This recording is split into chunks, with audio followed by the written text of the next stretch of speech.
Guys, কাল হচ্ছে শরীর ভালো ছিল না, তাই হচ্ছে ব্লগটা আর আপলোড করতে পারিনি, হসপিটালে ছিলাম।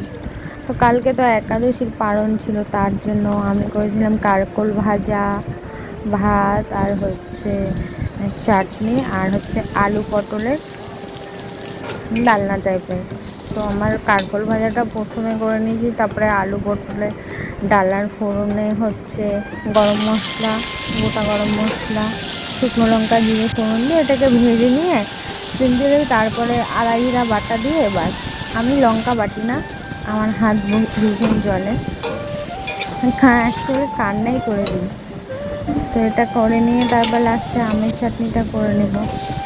আর যেহেতু এটা দাদাকে দেওয়া হয় পারণের দিন, তো এখানে তেল লবণ কিছু দেখা যাবে না,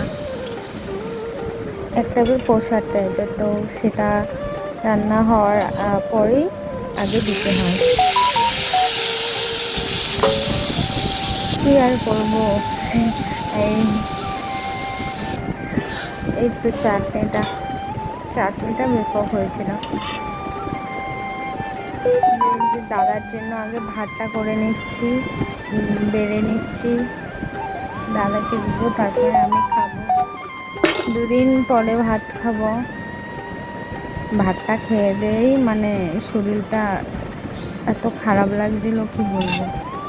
অন্য কোনো একটা কারণ আছে যে জন্য এই অবস্থা আর কি, ডিপ্রেশন।